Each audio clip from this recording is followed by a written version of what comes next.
en pediatría. Ya no es un tema, y como yo siempre digo, no es un tema muy agradable para recordar, pero obviamente tienen que saber porque es propiamente un gran hecho de de lo que ha pasado, pues, ¿no? Ay, ¿cómo hago para qué? Doctora, disculpe, ¿lo puedo poner en pantalla completa, por favor? Sí, eso es lo que estoy intentando hacer un ratito.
Se ve en pantalla completa.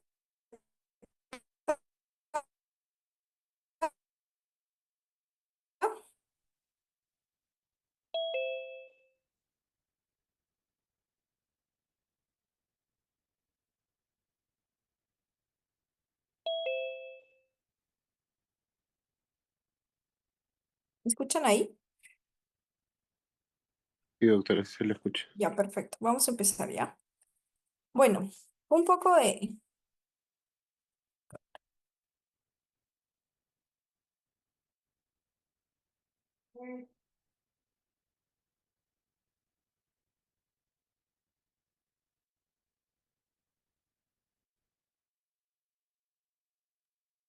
Ya. Un poco de historia para recordar lo que ha sido la evolución en cuanto a lo que es la pandemia que hubo, ¿no? Como ya saben, se reportó en China los primeros casos de neumonía, ¿no? Obviamente de causa desconocida al inicio en la ciudad de Wuhan, ¿no? Que más o menos se dio a conocer en diciembre del 2019, ¿verdad? Ya para el año 2020, más o menos en enero del 2020, se investigó un poquito más y ya se descubrió que había un nuevo coronavirus, por eso le llamaron el COVID-19, ya, y ya fue identificado el agente etiológico, ¿verdad? Ya perdón, para el 2020, más o menos por marzo, la Organización Mundial de la Salud ya lo caracterizó como una pandemia. ¿Verdad? Y bueno, y de ahí lo que ustedes ya conocen conforme a la evolución de la enfermedad. Y conforme iban pasando los meses, los países se preparaban para el recibimiento de lo que era la vacuna, ¿verdad? Entonces, como saben, todos no estaban preparados para esta pandemia. Entonces, ya en el mayo del 2023, después casi ya de 3 años, la Organización Mundial de la Salud declaró fin de la pandemia. ¿De acuerdo? Listo.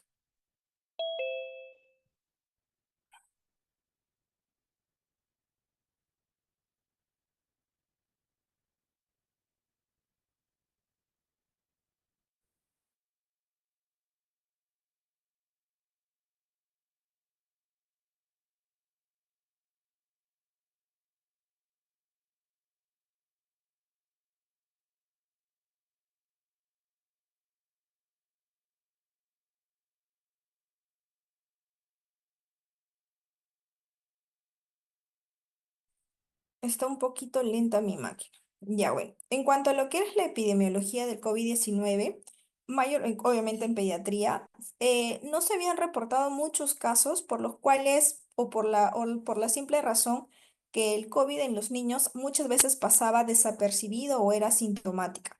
O tenía, por ejemplo, síntomas como tos, fiebre, resfrío y parecía como si fuera un resfrío común. Por eso había mucha subestimación en cuanto a los porcentajes de los cuales descifraban, ¿verdad? Entonces, como mencioné en esta diapositiva, más o menos representa el 18% de los casos del total, debido a que había una subestimación, porque los niños, la mayoría de veces eran asintomáticos o no los reportaban porque no habían sido informados. Ya en febrero del 2022, mayormente el 75% de los niños ya eran seropositivos y aproximadamente un tercio de esta seroconversión ocurrieron más o menos entre el 2021 y el 2022.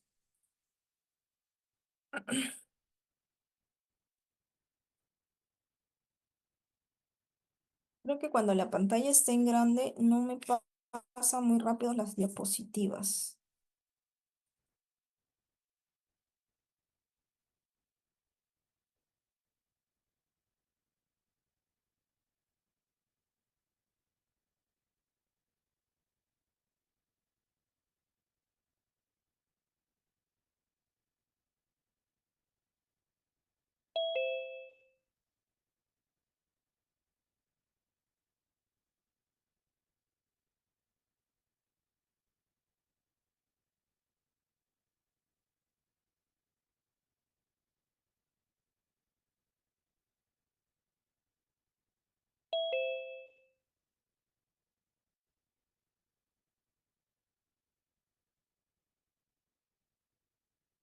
Listo. Con respecto a lo que es la etiología, obviamente, con respecto al virus como tal, esta imagen que se muestra en la diapositiva, ¿no? Este ya es el SARS-CoV-2. Como sabemos, es un virus ARN, pertenece a la familia del beta coronavirus, al igual que el SARS-CoV-1, ¿ya? Que es el síndrome respiratorio severo. Este virus está compuesto por cuatro proteínas estructurales, la E, la N, la S y la N, ¿de acuerdo? Y que tiene una similitud al coronavirus que se halló en los murciélagos. Por eso mencionaba, o en las primeras teorías se hablaba que la principal fuente de transmisión eran los murciélagos, ¿verdad?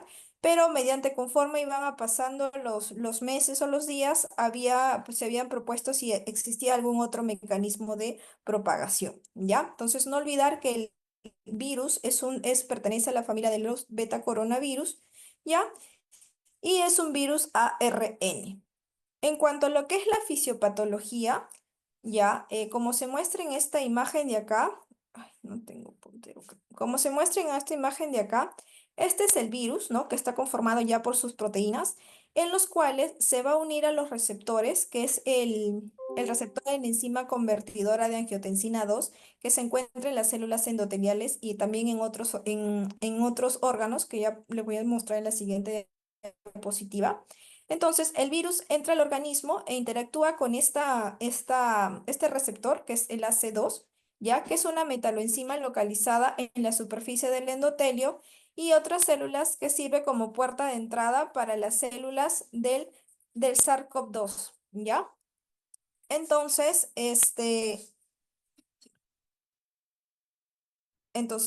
la puerta de entrada para que entre el virus como tal es este receptor, ¿verdad? Acuérdense, eso es muy importante saberlo en cuanto a lo que es la fisiopatología. Entonces, el virus entra por los pulmones, donde esta glicoproteína del virus se une este es el virus, se une al receptor que hay en las membranas de las células, ¿verdad? A través del receptor AC2 y se une y pasa al citoplasma. Ya las células infectadas, ¿no? Y las células inflamatorias producen las citocinas inflamatorias para activar la función inmunológica. Esta función inmunológica, los virus fagocitados por macrófagos y los que se encuentran en forma libre en el torrente sanguíneo pueden viajar por el torrente sanguíneo e infectar a otros órganos que también contengan este tipo de receptores. Entonces, ¿cuáles son otros órganos que pueden tener estos receptores? Tenemos el hígado, también puede, el riñón, bueno, obviamente los pulmones, el páncreas, ¿ya? El músculo liso, el corazón también. Entonces, en síntesis, para que se quede así más que nada plasmado, entra el virus, este virus a través de su glicoproteína se va a unir al receptor de la membrana, que es el receptor AC2, que es lo que tiene que acordarse, y a través de este receptor es por lo cual entra el virus ya al organismo. y de ahí ya viene toda la cascada proinflamatoria, la cascada inflamatoria, los macrófagos, y es por eso que se puede diseminar a otros órganos como los que hemos visto a continuación. La transmisión de este virus es obviamente de persona a persona. El principal medio de transmisión va a ser a través de las secreciones respiratorias. Por ahí se había estipulado algunos teorías en los cuales también podían incluir que el contagio puede ser a través de heces, sangre, secreciones oculares o el semen, pero no estaba claro la contagiosidad a través de estas secreciones, ¿ya? El periodo de contagio mayormente se da entre los 2 días y un día después del inicio de los síntomas. Recuerden que él tiene también, como toda enfermedad, un periodo de incubación que aproximadamente son 14 días, con una media aproximada de 5 días, ¿ya?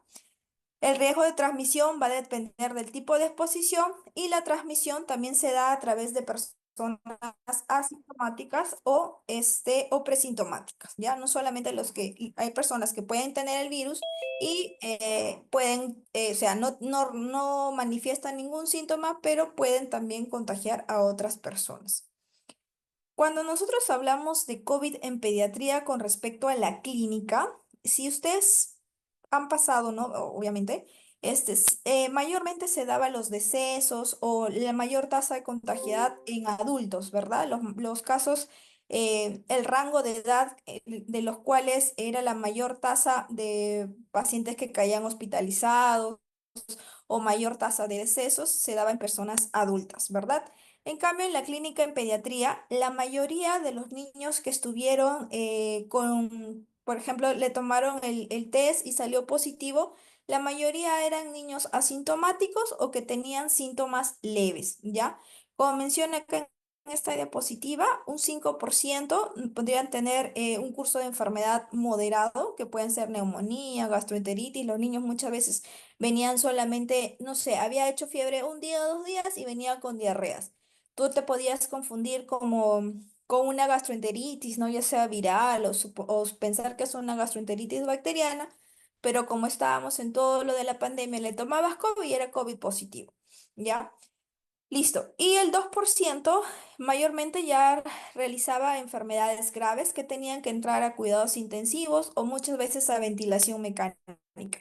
Ese 2% mayormente eran los niños que terminaban en el síndrome de respuesta inflamatoria multisistémica, que lo vamos a ver más adelante. Entonces, para recordar, en cuanto a la clínica, el COVID en pediatría, la mayoría eran sintomáticos o síntomas leves.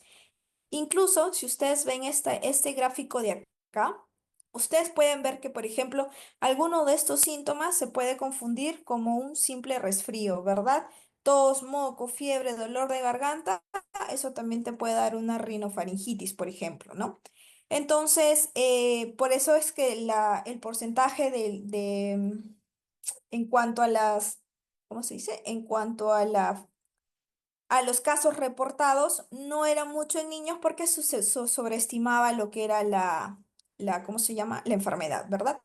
Se podía confundir, como por acá menciona en la diapositiva, con una rinofaringitis, una neumonía, una bronquiolitis o como les mencioné anteriormente, como una gastroenteritis, ¿no? Ya sea viral o bacteriana. Entonces, en cuanto a las manifestaciones clínicas, afectan tanto a niños y niñas, no hay discriminación de acuerdo al sexo y obviamente los síntomas variaban de acuerdo a la presentación clínica de la variante que estaba en ese entonces, ¿no? Entonces, ustedes saben que el COVID había variantes, estaba el Omicron, el Delta, por ejemplo, mayormente el Omicron era dolor de garganta, ya, y tenía mayor contagiosidad, pero menos letalidad, ¿ya?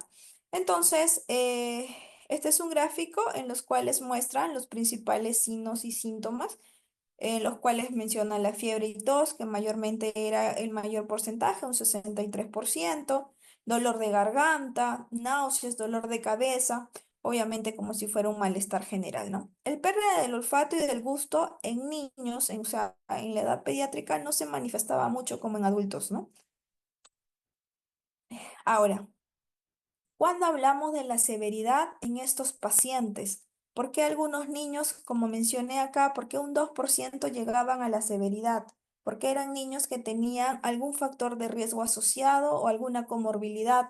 Por ejemplo, que tenga alguna condición genética una condición genética, una condición neurológica, niños, por ejemplo, con PCI o algunas condiciones metabólicas, niños obesos o niños con anemia o perdón, con diabetes, niños con asma, entonces predisponían a tener enfermedades más graves porque tenían un riesgo asociado, tenían una comorbilidad, ¿ya? O niños incluso no vacunados también eran niños que tenían un porcentaje en que lleguen a ser enfermedad grave, ¿ya?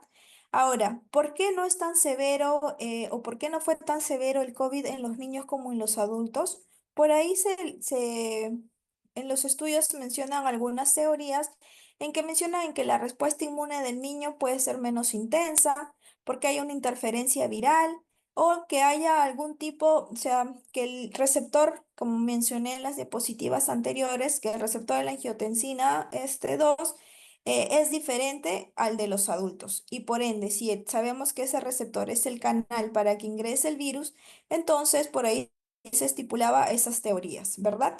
Ahora, mientras más factores de riesgo tenga el menor, mayor posibilidad de hacer enfermedad grave, ¿ya?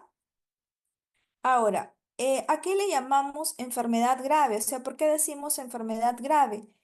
Falta una definición precisa para llegar a ese diagnóstico, pero se ha utilizado diferentes estudios para clasificar la gravedad.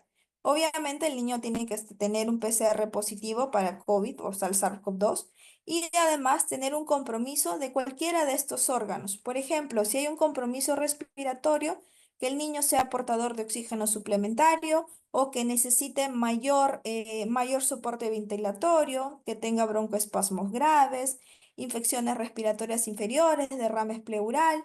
En la parte cardiovascular se considera grave cuando tenía arritmias, perdón, edema pulmonar, insuficiencia cardíaca, aneurismas.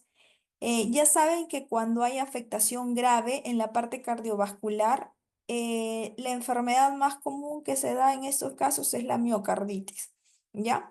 Por ejemplo, también que haya daño en el riñón, que haya una injuria renal aguda, la necesidad que el niño pase a diálisis, en la parte neurológico, que tenga, por ejemplo, ACV, hemorragia intracraneal, convulsiones, gastrointestinal, pancreatitis, hepatitis, y en los hematológicos, neutropenias severas, anemias graves, trombosis venosa profunda y embolia pulmonar. Entonces, estas características que puede tener el niño o afectando cualquiera de estos órganos, podemos decir que el niño ya se encuentra en una enfermedad grave. Por lo demás, y el menor porcentaje, los niños tienden a ser asintomáticos, ¿ya? O como mencioné anteriormente, con síntomas leves. En cuanto a lo que es la clínica, ya saben que va a variar también de acuerdo a la variante que se presentaba, ¿no? Teníamos a la variante Delta, teníamos a la variante Omicron y muchas veces había como una subunidad del Omicron. El Omicron, por ejemplo, mayormente daba dolor de garganta. En la variante Delta, que era un poquito más letal pero menos contagioso, llegaban los niños a tener insuficiencia respiratoria y muchas veces llegar a ventilación mecánica. Listo. En cuanto a los exámenes de laboratorio que se toma en esos pequeños, no, mayormente, obviamente, como siempre tomamos, siempre es un hemograma, reactantes de fase aguda. Si nosotros pedíamos un hemograma en los pacientes con sospecha de COVID o incluso ya teniendo el resultado de COVID positivo, el hemograma nos podíamos tener un hemograma normal en la mayoría de los casos y un mínimo porcentaje podría tener leucopenia el paciente, ¿ya? Un 13% podía tener una neutropenia, un tercio de los casos tenía el PCR y la procalcitoninas elevadas, TGO y TGP para ver la función hepática, un 12% de los casos van a estar elevadas, el LDH también va a estar aumentados y la injuria renal van a ser muy raros en estos pacientes. Cuando nosotros pedíamos los exámenes de laboratorio, unos ítems que nos indicaban mayor gravedad en el paciente o que sean marcadores de severidad, como menciona acá, es que tanto el PCR, la procalcitonina, ferritina, dímero D o la interleuquina 6 se encontraban elevados. Entonces, estos marcadores, cuando estaban elevados, nos indicaba un cierto grado de severidad del paciente o que necesitábamos monitorizarla. Incluso, por ejemplo, en el hospital donde trabajo, cuando llegó el momento de la pandemia, todos nosotros pedíamos estos exámenes de laboratorio. Normalmente no hospitalizábamos en pediatría porque eran casos simples, casos inclusive como síntomas leves, ¿no? Pero cuando pedíamos, por ejemplo, este tipo de exámenes y pedíamos obviamente estos marcadores de severidad y nos encontrábamos con estos resultados alterados, normalmente como hospitalizábamos a los pacientes para hacerle seguimiento, porque ya teniendo estos marcadores elevados, nos puede llevar inclusive a la severidad, inclusive llegar al síndrome de respuesta multisistémica, ya que lo vamos a ver más adelante. En cuanto a lo que son las pruebas de laboratorio en la parte de diagnóstico, se debe realizar o cuando tomamos las pruebas o para evaluar COVID-19, si los niños tenían síntomas compatibles, independientemente el estado de vacunación o gravedad de los síntomas. O sea, si sospechábamos de COVID, le tomábamos. Manifestaciones clínicas que nos indiquen que puede haber un síndrome inflamatorio multisistémico, exposición a personas con COVID-19 que sean confirmados en los siguientes o en los días, en los 14 días anteriores, procedimientos programados para alguna incidencia o muchas veces también se les tomaba a individuos asintomáticos, pero más que nada para realizar tamizajes para el monitoreo de la salud pública o control de infecciones. Las pruebas que se tomaban eran, como ustedes sabían, el PCR, que era el más usado, que es el ácido nucleico. La muestra se tomaba tanto en nasofaringe, esputo. Ya con los meses, ya inclusive se podría tomar en saliva. Luego también tomabas el antígeno, la detección de anticuerpos, como tenemos la IgM y el IgG, y la secuencia genómica. En este gráfico de acá que ustedes pueden ver acá en este chiquitito, es un gráfico en los cuales muestra el comportamiento de la positividad de las pruebas, ¿ya? Y este cuadro de acá es cómo lo vamos a interpretar. Como mencionas, como se ve en este gráfico de acá, el PCR se va a elevar en los primeros 3 días que presentan los síntomas, ¿ya? Tiene un pico máximo en los 3 días y va disminuyendo más o menos a los días 14. La IgM, por ejemplo, empieza a subir a partir del quinto día y va a empezar a hacer su deceso o va a empezar a bajar ya a partir del día 21. Y la IgG empieza a elevarse más o menos a partir del séptimo o octavo día y perdura con el tiempo. ¿De acuerdo? Este es un gráfico muy simple para que ustedes puedan recordar más o menos cuándo se eleva o cuándo empieza a disminuir o qué pasa si solo encuentro el IgG o qué pasa si solo encontraba el IgM o encontraba el IgG y el IgM. Entonces, en este cuadro que se muestra acá, por ejemplo, ¿qué pasaría si encontrábamos el PCR IgM IgG? Obviamente es un paciente que es negativo para el COVID, ¿verdad? Pero si, por ejemplo, encontramos positivo tanto PCR, IgM o IgG, estamos en una fase activa de la infección, o si solo encontramos, como se muestra en la imagen, el PCR, el IgM, pero no encontramos el IgG, estábamos recién en un estadio temprano de la infección. Eh, Listo. En cuanto a a las imágenes que nosotros podíamos pedir, los hallazgos de imágenes eran muy variables y suelen estar presentes ante los síntomas. No es que a todo niño que teníamos ya, nos venía con su resultado de COVID, le teníamos que tomar una radiografía como protocolo, no. Las imágenes no eran necesarias, como menciona ahí, de rutina, no era que todos los que venían tenían que tener su radiografía, pero sí los solicitábamos, por ejemplo, cuando sospechábamos que había algún compromiso de vías aéreas bajas o, por ejemplo, lo escuchabas y por ahí pensabas, escuchabas, no sé, crépitos, subcrépitos, y podrías sospechar incluso de una sobreinfección, le tomabas obviamente su radiografía o como posibles complicaciones en el estado respiratorio del paciente. pero no se toma o no se tomaba radiografía de tórax como rutina o como protocolo a todos los niños que tenían el resultado positivo para COVID. En cuanto a lo que es el tratamiento, como ustedes recordarán, al inicio, como todo era incierto, todos estaban en la nebulosa, todos incluso teníamos, me incluyo, teníamos miedo a lo que iba a pasar. Entonces empezaron a haber un montón de tratamientos, ¿verdad? No sé si recuerdan, abusaron de la ivermectina, abusaron de la citromicina, no sé si recuerdan de de algún otro medicamento que tomaba. Este, ay, a ver, quién sabe, ¿qué otro medicamento estaban abusando ahí? Me acuerdo de la citromicina, de la ivermectina, un montón de cosas, ¿verdad?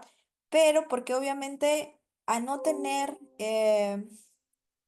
al estar expuesto a algo incierto, la mayoría de gente se automedicaba, inclusive abusaron de los corticoides, prednisona para todos, usaban antibiótico para todo, inclusive a las personas o a los adultos que estaban hospitalizados, ceftriaxona para todos. Claro, como dice Oscar, los corticoides, ¿no? Usaban la dexametasona para todo, usaban la dexametasona. Creo que en todas las farmacias se acabaron todos los corticoides y por si acasito también tomaban la prednisona vía oral. Entonces no se llegaba a un consenso, ¿no? No se llegaba a algo estipulado porque mencionaba, como les digo, no estábamos ante algo incierto. Pero en la parte de pediatría, felizmente, puedo decir felizmente por lo que soy pediatra, no abusábamos mucho de eso porque no teníamos muchos casos. Si yo recuerdo que yo empecé a ser asistente de pediatría justo un año antes que empezara la pandemia. Entonces, obviamente uno sale con todas las ganas, que quieres ver un montón de niños, que sí, que no. Por ejemplo, yo salí en julio del 2019 y el 20 empieza la pandemia, ¿no? En marzo ya nos encierra. Y tú que sales toda motivada, que quieres, no sé, ver un montón de casos interesantes, fue esos primeros meses en los cuales hacíamos guardias de 24 horas o guardias inclusive de 36 horas porque evitábamos salir del hospital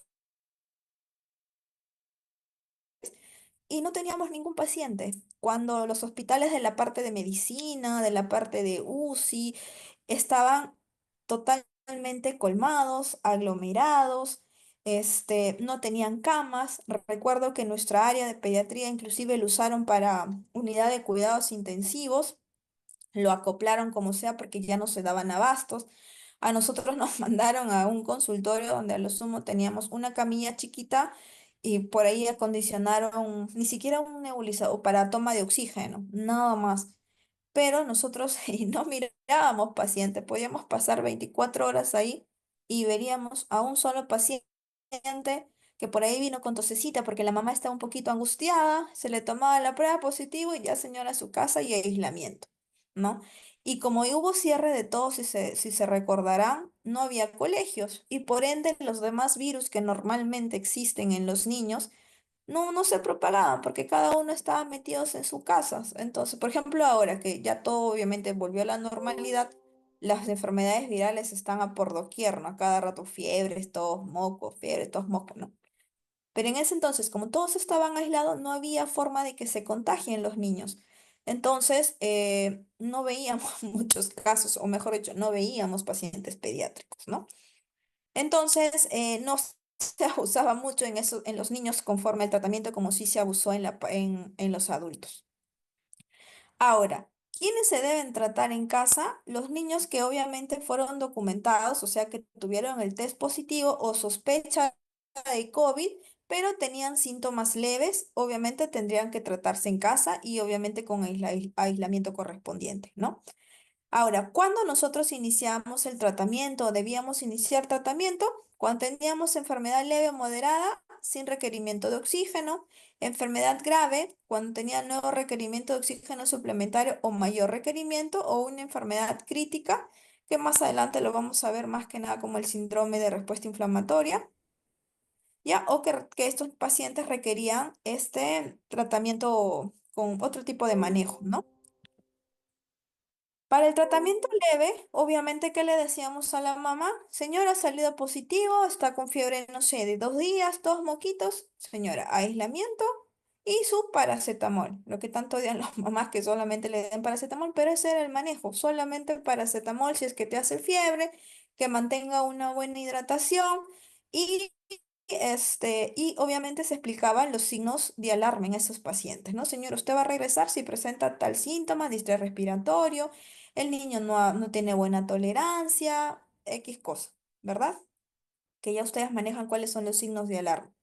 Eso era el manejo o el tratamiento que nosotros damos para enfermedad leve.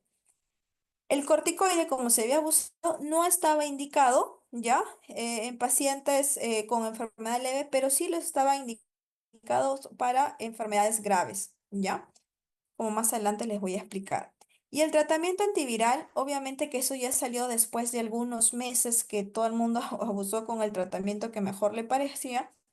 Ya aparecieron las terapias antivirales, como el nirmatrelvir o el ritonavir, que es por vía oral cualquiera de esos dos, y para vía endovenoso o para tratamiento endovenoso utilizaban, bueno, acá no había, pero utilizaban el remdesivir.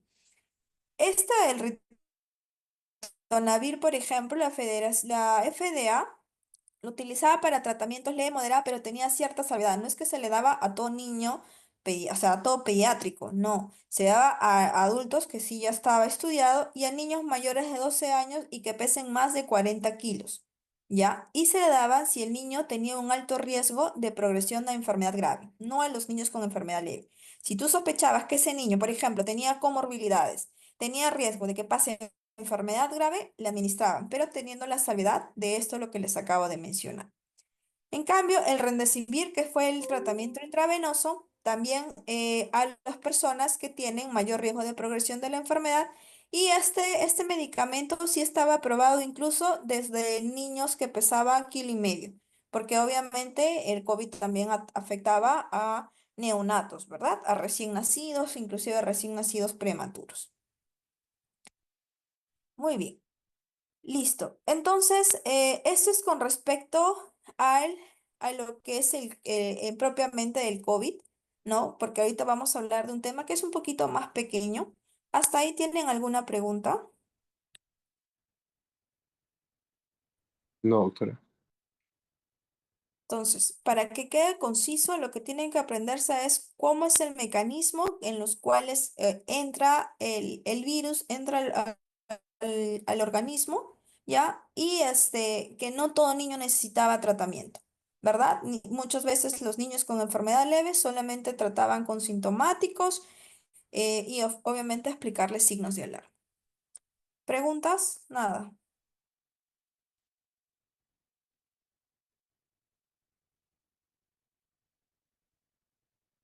¿Pregunto yo?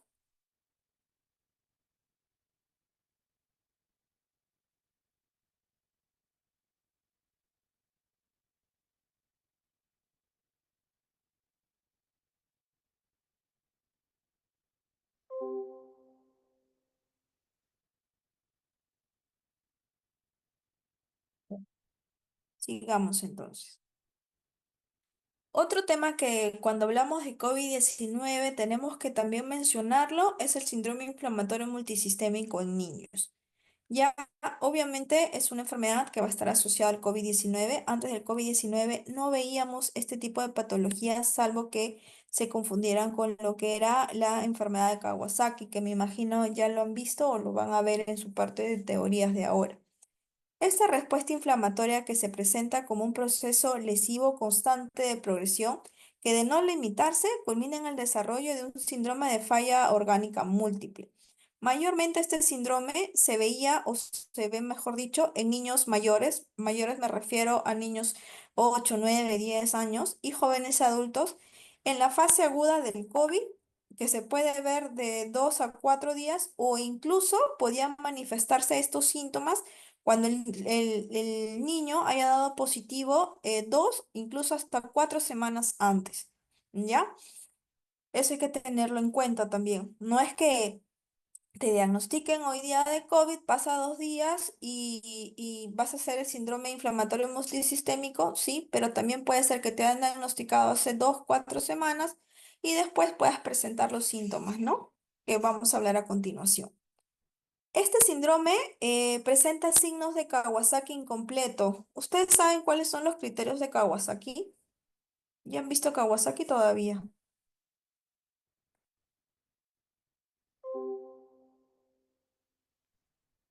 Sí, doctora. ¿Cuáles son los criterios?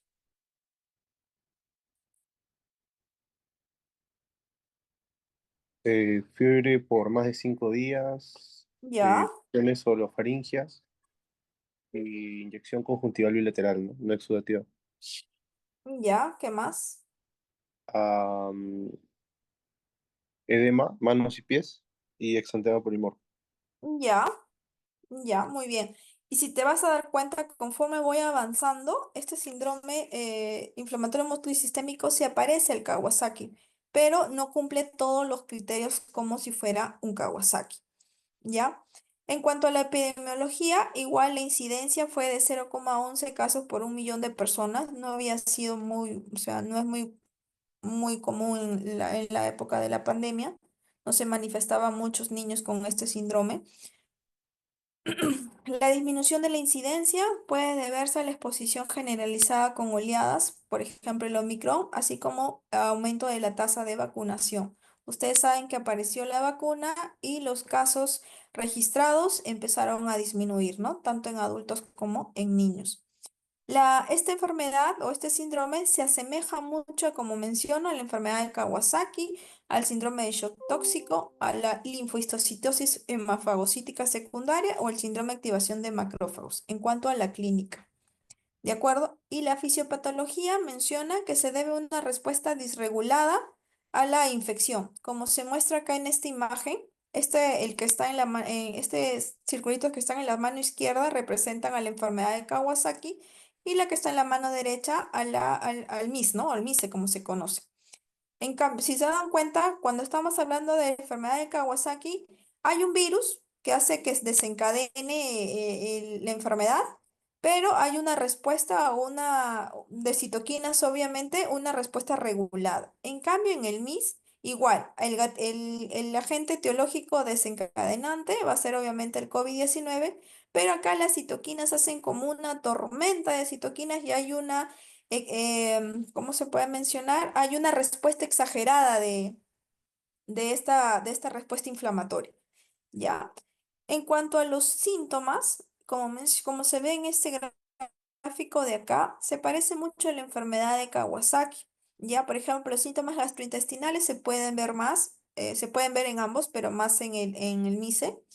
También puede haber coagulopatías, por ejemplo, el PCR elevado y la ferritina elevada mayormente nos hacen pensar que puede ser en un MICE, ¿no? Pero también lo encontramos en la enfermedad de Kawasaki. En cuanto a las manifestaciones clínicas que da este síndrome, es una fiebre que va a durar de 4 a 6 días, que se asemeja inclusive a la enfermedad de Kawasaki. Mayormente se va a dar en el 100% de las personas que desarrollan esta patología. Los síntomas gastrointestinales también, mayormente en un 60, un 100%. El rash, que también lo vemos en la enfermedad de Kawasaki, la conjuntivitis, lesiones mucocutáneas, dolor de garganta, mialgia, ¿no? Síntomas respiratorios o muchas veces los síntomas neurocognitivos. Esto también se ve un gráfico en los cuales muestran los síntomas y de acuerdo a cierto grupo etario con a predominio de qué edad se pueden manifestar más estos síntomas, ¿no? Por ejemplo, en niños de 6 a 12 años podemos ver más que desarrollan signos gastrointestinales y, por ejemplo, en niños más pequeños, más que nada se puede ver síntomas dermatológicos o mucocutáneos, ¿no? La definición para decir que es llegar al diagnóstico de este síndrome, según la Organización Mundial de la Salud, debió de cumplir uno de estos 6 criterios. Obviamente la edad, ¿no? Obviamente. Nosotros no vemos hasta los 19, nosotros los vemos solo hasta los 14 años. la fiebre que debe durar más de 3 días y que haya una afectación multisistémica, por lo menos dos de estos siguientes. Como mencioné en el gráfico anterior, exantema, conjuntivitis bilateral, pero tiene que ser una conjuntivitis no purulenta, eh, inflamación mucocutánea, ya sea oral, de manos, pies, que presente el paciente hipotensión o shock, disfunción cardíaca, evidencia de alguna coagulopatía, ya sea un perfil de coagulación con el PPT prolongado, el INR prolongado, el dímero D elevado, los síntomas gastrointestinales, diarreas, vómitos. Muchas veces el paciente venía con dolor abdominal agudo, que inclusive al inicio sospechaban, no sé, de un cuadro quirúrgico agudo, ¿no? Marcadores elevados de inflamación, teníamos PCR, BCG, ferritina, procalcitoninas elevadas. Ninguna, obviamente, que se descarte que sea causa bacteriana, ¿no? Descartando que sea una sepsis, descartando que sea un shock tóxico, estafilocócico, ¿no? Obviamente descartando que sea cualquiera de esas patologías. Y obviamente la evidencia que la persona tenga infección por COVID-19 o el SARS-CoV-2. Entonces, teniendo estos síntomas, cualquiera de estos criterios, nosotros podíamos definir a este paciente o este niño está en el síndrome de respuesta inflamatoria. Ya, en ese caso sí sospechamos. En cuanto a los exámenes de laboratorio que se pedía, igual como se muestra en este gráfico, va a variar de acuerdo al grupo etario, que se va a dar por colores, como se muestra acá. Y obviamente podemos tener, por ejemplo, en los exámenes del laboratorio, en el hemograma, encontramos una linfopenia, una neutrofilia. El dímero D, por ejemplo, se encontraba elevado, mayormente mayor de 3.000 nanogramos por mililitro. La proteína C reactiva también lo encontramos elevado, más de 3. La ferritina, que era otro marcador que nosotros pedíamos para ver la severidad. ¿Se acuerdan que les mencioné al inicio cuáles eran los marcadores que pedíamos para ver severidad o gravedad de la enfermedad? Esos eran la ferritina, proteína C, el dímero D, y esos son los que se encuentran elevados y podríamos sospechar incluso en un síndrome de respuesta inflamatoria multisistémica.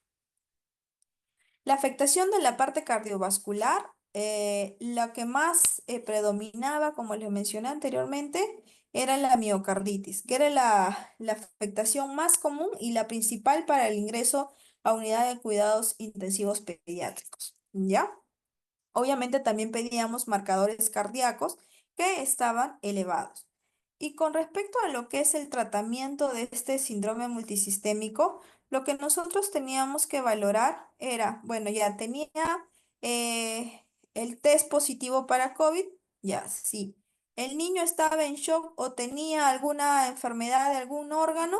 Si la respuesta era sí, ya, nosotros si la respuesta era sí, nosotros empezamos con el tratamiento de primera línea. El tratamiento de primera línea, nosotros lo que se usaba es la inmunoglobulinas. ¿Ya? La inmunoglobulina que le dábamos a 2 gramos por kilo de peso y utilizábamos ahí el corticoide. Mayormente utilizábamos la metilprednisolona, pero también podríamos utilizar la dexametasona. Pero el gol estándar que utilizábamos era la metilprednisolona de 1 a 2 miligramos por kilo día. Después, si nosotros no veíamos mejoría en el niño, las reactantes de fase aguda, todos los que había mencionado en la diapositiva anterior, siguen saliendo elevadas, entonces no hay mejoría de la enfermedad, entonces utilizábamos nosotros, ya utilizamos el corticoide como la metilprednisolona, pero lo utilizamos como bol, o sea, 30 miligramos por kilo día. Y utilizamos también la anakinra, obviamente acá no lo hemos utilizado, pero en el manejo, en el tratamiento, en las guías, se muestra eso. Pero siempre y cuando no haya mejoría en cuanto al inicio del tratamiento, ¿ya? Entonces, el gol estándar que nosotros utilizábamos era la inmunoglobulina y el corticoide, que era la metilprednisolona, de 1 a 2. Rara vez nosotros pasábamos a bolos de metilprednisolona de 30 miligramos por kilo día. Ahora, si el paciente te salió positivo, pero no tiene signos de shock, no hay daño de algún otro órgano, nosotros utilizamos, como primera línea, utilizamos obviamente la inmunoglobulina, pero no utilizamos el corticoide, solamente la inmunoglobulina. Ya, si igual con la inmunoglobulina no había mejoramiento o no se observaba mejora clínica, no se observaba mejoría en cuanto a los reactantes de fase aguda, la ferritina, dímero D, y clínicamente había un deterioro. Entonces nosotros utilizamos la metilprednisolona ahora sí, pero no como dosis de carga, sino igual a 1 a 2 por kilo por hora, y también utilizamos la anakinra. Ya, esta anakinra va a ser un inhibidor de la interleuquina 1 y se dan en los pacientes que no pueden recibir glucocorticoides, que tengan contraindicado el uso de glucocorticoides. ¿Ya? Normalmente, en mi experiencia, cuando nosotros hemos visto, porque sí se ha llegado a ver ya casi año y medio que se expandió que empezó la pandemia, llegábamos a ver niños con este síndrome de respuesta inflamatoria, pero nosotros lo manejamos como las inmunoglobulinas, que eso sí lo tenemos, y los corticoides, pero no a dosis de carga, sino lo utilizamos como una dos y efectivamente se veía mejoría clínica en el paciente, había un descenso de los resultados de los reactantes de fase aguda y había mejoría. Nosotros llegamos inclusive hasta tratamiento de primera línea. Muy bien. ¿Hasta ahí tienen alguna pregunta?